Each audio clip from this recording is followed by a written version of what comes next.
And like, so guys, this class especially, I grade tough, right? Like you guys are high performing, high level, superior cognitive ability. Like you guys should be at the best of the, like, really you should be some of the best Math 2 people in the district. Why? Because you're 2 years advanced. Your brain just functions better than regular Math 2 people. Which is not like knocking on them, but when we look at genetics and like just how we develop as human beings, because you're doing the no, and I would appreciate it if you didn't interrupt me. I didn't go to school and pay $100,000 for 12-year-olds to think their statements are more important. 13 years. It's $30,000 a year at Ottawa. Oh, for college. Yeah. College is pretty damn expensive. So $37 a year. So as I was saying, the biggest amount of mistakes was like 2 on the test, maybe 3. I think somebody had 3 because they wrote something wrong. But in your work, I could tell it was right. But even that, you shouldn't make 3 mistakes, right? Like, it's okay, but we want to get you to the point of checking your work and being critical with yourself that you are not making those mistakes. So, as I've had to say to every class this morning, why am I having to ask you to get out graph paper? Why am I, not you, but why am I having to ask you to get out graph paper? This class, I try to make easy. It's very predictable. Right? You come in, you're going to listen to some nonsense from me because my brain is off the walls. You're probably going to learn a little bit of math, and then you're going to have homework. But part of that is we always use graph paper. I should not have to request that you have graph paper out. Can we put notes in that? Oh, yeah. I always put homeworks. I don't do your guys' homework. Like, I do the 7th grade homework, or am this year doing the 7th grade homework, but I don't have enough time to do all of you guys also. Why would you use the 7th grade homework? So that if their parents are trying to help them. So the main reason I don't do your guys' homework is you shouldn't need to ask your parents for help. If you need help, come to me. But if the 7th graders are asking their parents for help and their parents like aren't used to how we do math now, because it has changed. Like the Common Core changes how we do things. It didn't change math, but it changes how we learn it. So I upload those so parents can look at the homeworks. All right, so today we are wrapping up our work with, well, not wrapping up, wrapping up our current work with triangle proofs. So I have a present for you. It is the filled in theorem graphic organizer. Oh, With our triangle theorems from this chapter. Now, take a moment. Sorry, there's 4 of you. Take a moment. Take a moment. Look at the converse statements. So this is why I wanted to give you guys the done filled in version. We are going to start to use converse statements a lot. Well, maybe not a lot, but more than you have. I want you to be comfortable with how we turn a statement into a converse. So just take a moment and read, Thomas. Read the formal theorem and then read its converse for all 4 of these. Take a couple minutes. Oh, yeah, I wasn't. That's why I'm giving it to you also, because you missed it. So you can watch the video if you want. So, which theorem are you here for? If I can get this by logic, I can get that by logic. And then that is side angle, side the included angle. You should know that from that. Yeah, but when I don't get it, how do I write the theorem for it? For what, side splitter or for side angle side? For side angle. So side splitter, we set up a proportional relationship. Oh. So if we know that A is proportional to B, just as C is proportional to B, then what we know is A plus B would also be in relationship to C plus D. Oh yeah, because the more this curve. So how do I write? What is this like? So this is your theorem. Or are you saying like how would you write a proof? How do I write proof? So it would be like if that's true, or you could state that that is true. Now what we're going to end up seeing is that these lines have to be parallel also. So sometimes we'll start by saying those lines are parallel, and then you have to prove the different things. So I just write like if I write a t-shirt. And we're going to do more with these today. Would it just look like the final thing? So would I write like A, B, C, what do I write here? Similar to, right? Because this is proving similarity. So here it would be MSN Yeah. congruent to, or sorry, similar to MBT. How do you write the Hebrew? The squiggly double equals. Sorry, that's similar. Yeah, how do you make Sorry, erase that. Whole squiggly equals. Oh. Is it 1 or 2? I think one suffices. No, we take equal signs with the squiggly. That's congruent. Similar So, to. Oh, I thought that was trying. all right, let's clarify this together. This is because I just said I said the wrong thing for a moment. This is equal and similar, and if it's similar and equal, it's congruent, right? So if we take away this, it's similar. Now some people, and we won't because I want to make things easy and just like here's how you use that. But some people will sometimes use this because they're not equal to each other, but they have a relationship, and so. This is where math, like depending on where you learned it, who you like, and when you learned it, depends on what symbols you might have seen. But this can be used, except I draw it the other way so it looks better, can be used for our similar. So down here, when we have this, that's congruent. And a lot of times they just write out is similar to. So like here, so like angle-angle similarity, right? So that's the symbol they're using for angle-angle similarity. So what we're asking any other questions from the proofs, the converses, or anything from yesterday? If we have a test, will we use this? If we have a test. I doubt it. We will have a test. We have a When test. we have a test. So that's also the thing to talk about today. Do you want to do closure, or again, do you just want to keep marching on, and do you want to try the test tomorrow? So I will go ahead and put the asterisks on that. That if we try the test tomorrow and you guys are like, ooh, back up, let's review a couple things. We could collect them again, review some things, and then redistribute them either tomorrow or Monday. Don't really care. But 7th grade has Outsiders Day tomorrow. So you guys are my only class. You guys are my only class tomorrow. Oh, there's a cookout tomorrow. So and we have shortened classes. So by tomorrow's schedule.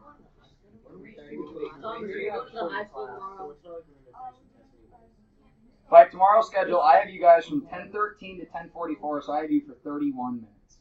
Yeah, I don't want to finish the test in that time, so we might just want to do the closure. All of us take way now with the closures.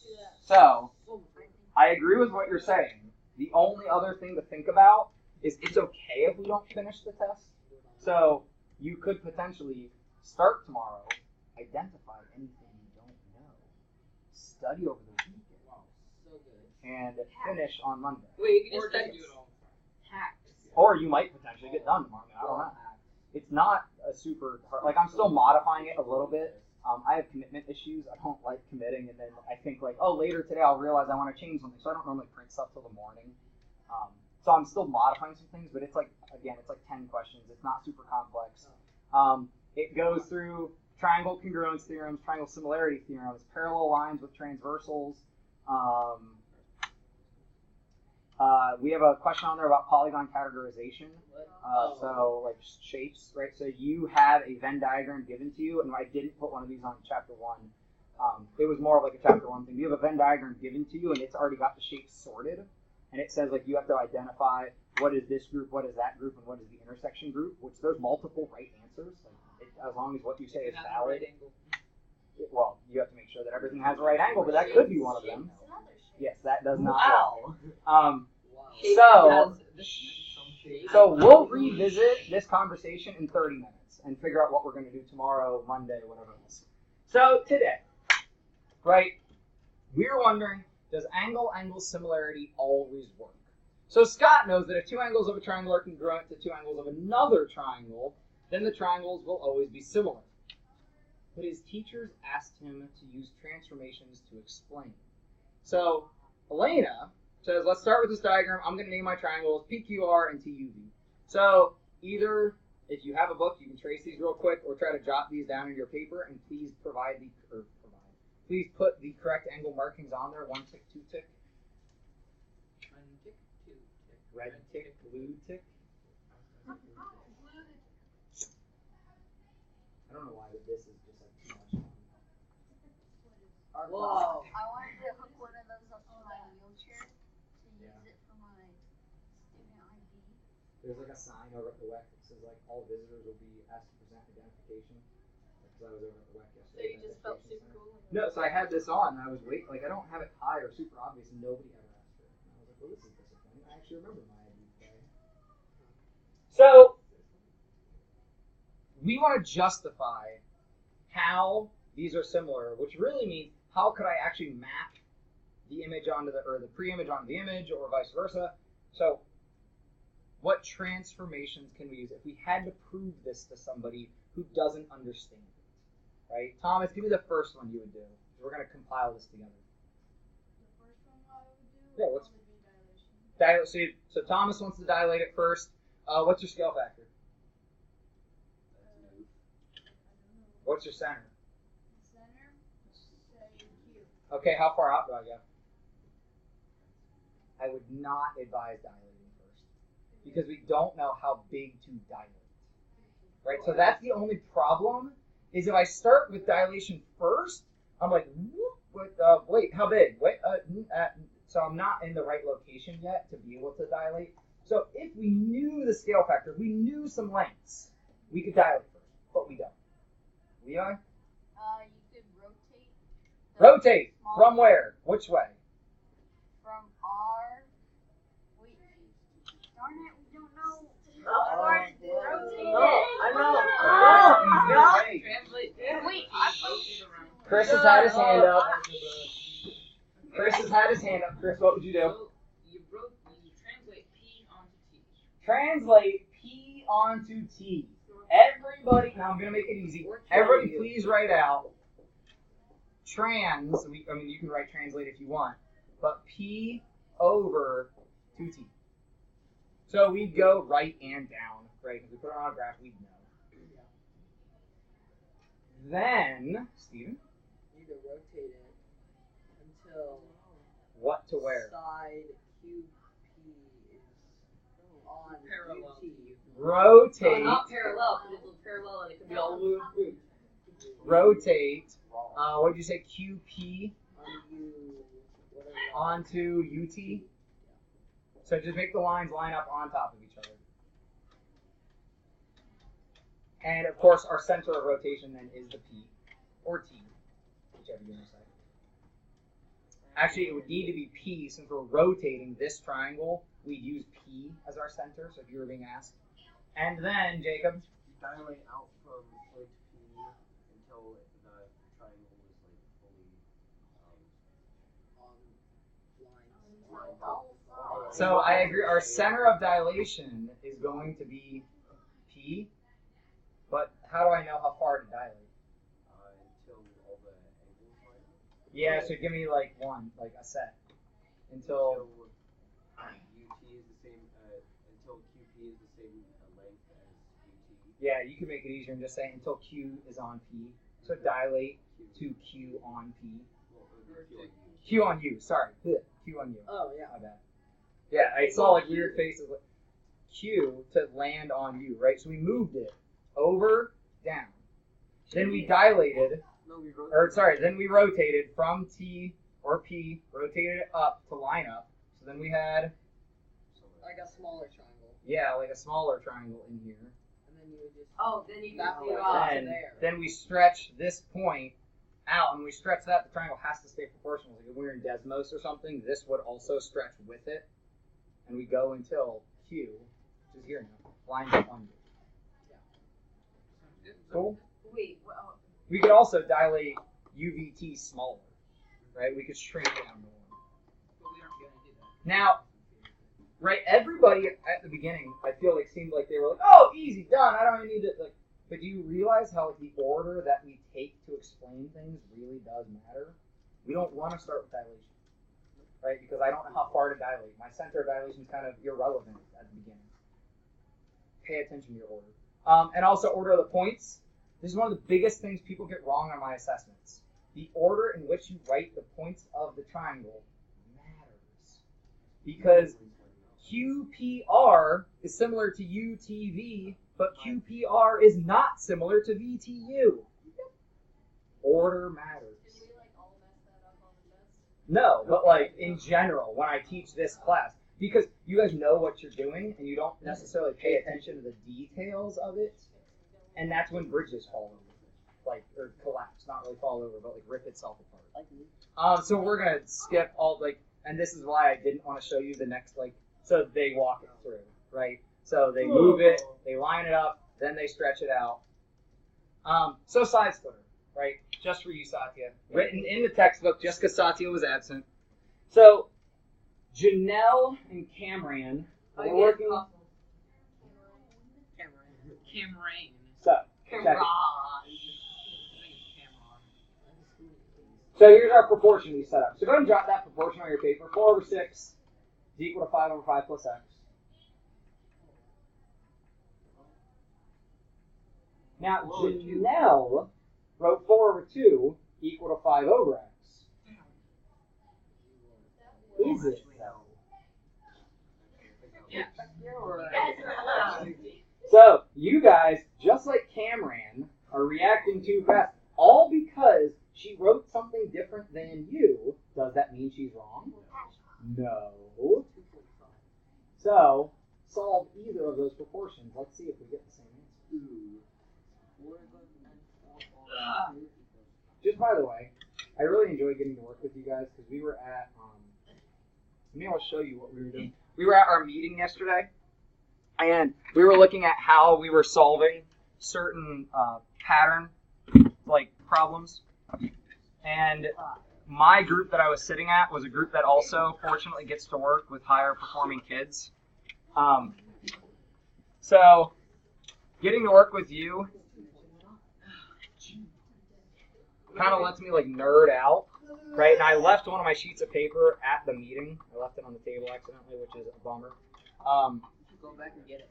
I should. Well, I also want to be... So, where I'm really trying to get to is if we have time at the end of lessons, I would like to start doing some extension things to just really help your guys' thought process of, like, math problems that don't necessarily matter right now for the content, but just in general, push your math abilities. So if I show, and the lame thing is, like, I can't show you this without my writing because I didn't grab a blank one. I forgot the blank one there.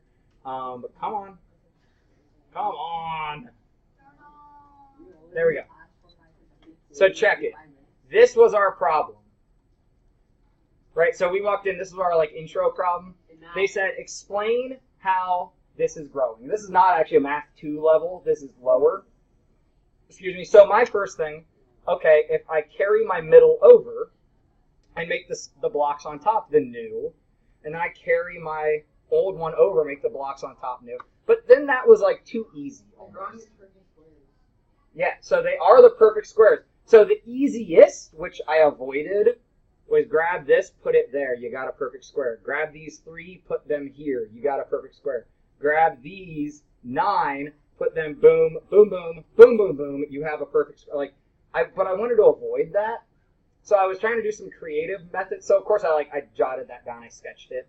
But then we started thinking, could we make this solvable with the area formula of a triangle?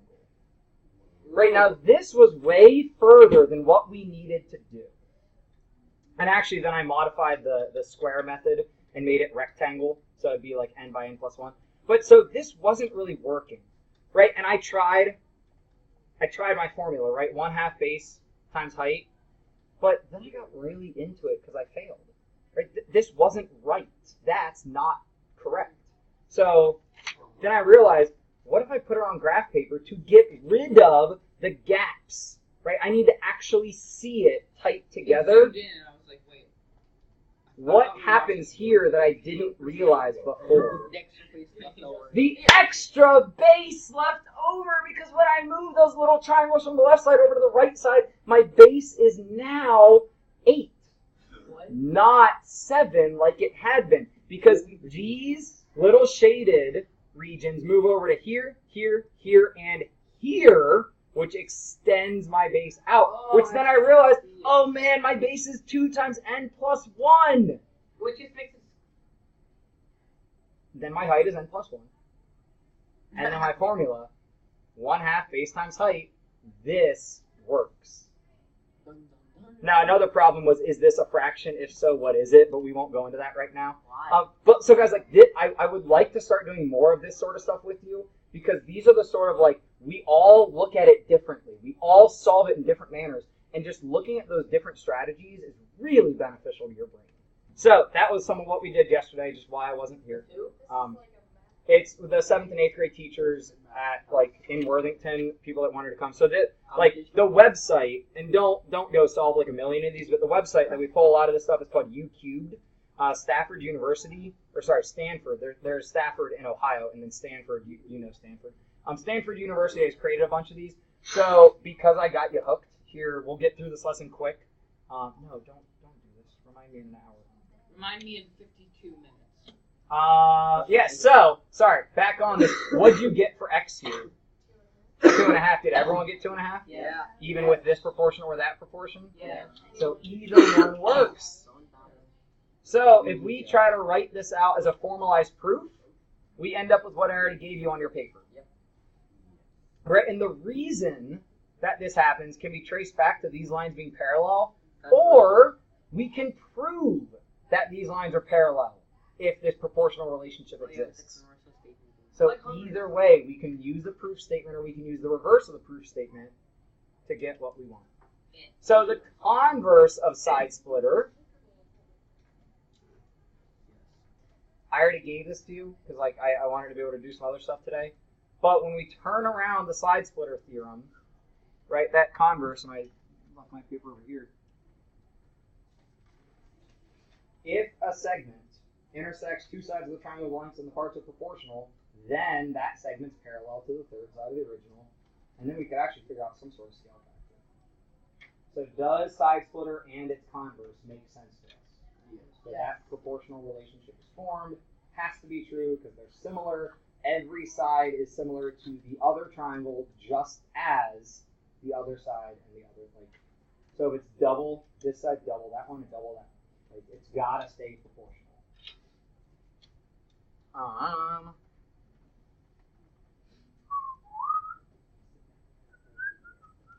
So side, side, side.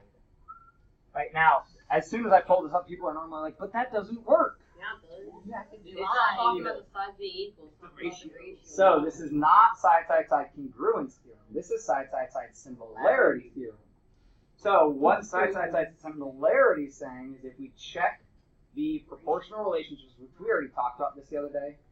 This is also kind of like, if I had my vote, I'd probably say you guys are ready to start the test tomorrow. That just logically makes sense. If we check smallest to smallest, middle to middle, biggest to biggest, now you got to make sure you line them up correctly. But if those ratios are all proportional to each other, it makes sense that there's, right? We find the scale factor. It's just making sure that you're comfortable with this. So the other reason why I was talking about you guys being 2 years accelerated is I knew how fast I was going to go with this lesson. And the reason we can do some of this is your brains comprehend things quickly. Other students, I'm not talking down about anyone, but other people just need longer. So, now realize I was not in your class. I was one of the kids that needed a little bit longer. So, don't talk down about those people, because then you're talking down about me. You're a noob. K turns into our scale factor. Right, so if I find that relationship and I can say that this is KC, KB, KA, K is our scale factor, that's obvious as well. And then that's it. That's our lesson. Homework? Wait. So before homework, because we have plenty of time, I want you guys to try to tackle one of these growth patterns. Now, is this a competition or an assignment? Yes. Yeah, good question. Well, I didn't get my competition brain on. This is a growing life. Calm down. I'm just looking for a easy perfect square thing sort of thing way out. Then do the W. This? Let me do this. Whatever The you W? trying to figure out. Okay. Then why do you On most of these, our question is what's the 100th in the pattern? So if this is the first, that's the second, that's the third. What is the 100th? This one is actually not very difficult. So take a moment, write down what you think describes Okay, this team or pattern, individual? like the function. I asked the team or individual? Either. Team. Yeah, this time every time. I'm writing an equation. I mean, no, dude, no. It's not the amount of squares. It's the amount of single lines. That would be two cool. x plus. Oh, we're supposed to find the number of In figure 100, how many blocks would there be? Oh, just X blocks? Oh, that's Like squares. Sorry, squares. I just not how many lines. Wouldn't it be 200 Okay, lines? it's No! Oh, that's figure. Hold on. N Don't equals touch it. Okay, It's that's the frozen. first one. I thought that was the zero one. You're smart, Sanji. The equation is I y forget equals where I x go. y equals 2x minus 1. Four. Yeah. I'm really bad at that. So it's y equals 199. Okay. 2 times 3 is 6 minus 1 is 5. I thought that was the zeros figure. Yeah, that's it. Yeah, that works. So you could do y minus that. Y equals 2 times 1. No, 100. Well, you could make it. No. Oh yeah, 299. Yeah. Can I show you this one already? Because I haven't got a chance. Yeah, it's pretty Give me just a minute, 'cause I want to show you guys a harder one. How is this pattern growing By 2 each time. by 2 each 2n time? minus 1. Yeah. Ah, 2x minus 1. Same What if I thing, want boy. n? What if I want n, okay? What if I want a number? And for Exactly. number What if you want x for x? oh, I lost it. Yay! Yes. You lost it. Wait, what? You lost the problem. Did you lose the answer or did you lose the problem? No, so here's a better one. That's easy. Why is So- the It's cute. Imagine that we are making growing cubes. Okay. Now, so start with a simple question. How many Oh, that's easy. cubes have 3 faces painted? How many cubes have 3 faces painted? Wait, what? When I dump paint on this whole thing, every surface, 8. how many cubes will have 3 faces painted? Oh, 8. All the corners. Yeah. So, harder question. In case 100, right? 100 is just an easy reference point. How many cubes will have 2 faces I thought it was all of them, but painted? Only 2 faces. That's Some confusing. people actually- Or you can ask yourself how many 1 face painted cubes. Oh, will this be on Take our time. test? Don't propose ideas immediately. Like take some time to engage with it Will on this your be own. our test? No, this is just stuff to like push our mathematical thinking. This is gonna be on our test. I'm gonna fuck. So 100 figures. I'll be 100 by 100. 3D gets weird. Yeah. So that's 8 on that side. 3-dimensional is weird. I wonder what 4-dimensional would be like. Yeah. I thought it was They add smell. It is. The 4th dimension is smell. Yeah, only the Okay. Won't be No, on it's the time, edges. really. No. The 4th dimension. We'll kind of be the edges. Yeah, they got the y-axis, the z-axis. Will be those 2 edges. Y, you got the y-axis, the x-axis. Just it. And then the pi-axis. Now you could answer how many have 1 face and 2 face, but the 3 faces is always going to stay 8, right? The 3 faces are always our corners. But if we say just 2, I know. How'd you get 12? Wait, oh, it is 12. It is. Wait. No, wait, no. No, I it's think not. I have it. I think I have it. 8 what? Why would it be 12? Yeah, 1, Well, 2, what? 3, 4, 5, 6. Oh, Which one? yeah. 1, 2, 3, 4, 5, 6, 7, 8. You get this? Yeah. It is 12. What are you talking about? 1,100. now depends on perspective. So since like on that thing, there will be some. Wait. If you imagine case 3, may I? Why am I having trouble? If you imagine, come back with me. If you imagine case 3, right? This is why I pulled this up.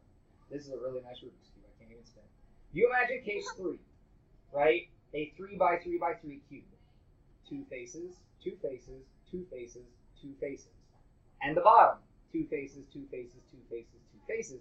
But be careful, because if I then look at sides, everything's already been counted. Right? Because all my 2-face sides are on multiple surfaces. So I have 1, 2, 3, 4, 5, 6, 7, 8 here, right? So in case 3, I would have 8 two faces. Yeah? There's 4 on top, 4 on bottom. Ah! But the middles have not been counted because I got the tops and the bottoms, and there's middles still. So it's not 8. 12. Middle. It's 12. Using a Rubik's Cube is a lot easier than the weird hand things. Yeah, but in case 4, so now blow this out by 1 cube each direction. There's 2 here, Wait, how did I 2 say I there, cube? 2 there, 2 there, and the bottom 2, 2, 2, 2, and the sides 2, 2, 2, 2. How many 2 faces in here? 24 2 faces painted. I counted the middle thing. Now wait, in case 2, 1, 2, 3, 4, 5, 6, 7. What are you doing? Yeah, There's 2 on top. It's 12. All Yeah. of them have 3. so 12, 12, 24. No. 0. No, all sides share faces. yeah, 2 by 2 by 2, right? They're all corners. Yeah, so you So they all have 3. It goes up So to there's 12. 0. Yeah. And there's still 0 in case 1. So we really need to think about case 5 if we were to make any prediction for growth. 8. I even saw these numbers. I think So- I know what it was. If we want to come back to this problem, so I'll steal a statement from Mr. Kazmarek yesterday. We're not done with this. We're gonna pause this. Okay? All we've seen is one step of growth here, right? From case 3 to case 4, we gained 12 more two-faced tiles or cubes. Satya wants to show me a song, and I want to give you guys a little bit of time to work on homework. But we will come back to this problem. Now, if you are like wanting to search on your own, you can find these like little growth patterns. Satya, you need to hear this. But I warn you, if you come to class and we do one that you've already done, like I'm gonna make you like sit in the corner and just like not divulge, like not sit in the corner. I'm not serious. But I'm gonna make sure that you don't just give it away, because that's like theft, like stealing that growth opportunity from someone. Like that's not cool. So if you decide to do these outside of class, realize like we may end up doing the same thing in class. All right. So with that, you got like 8 minutes to work on homework, and we'll talk here in a second about when we should take the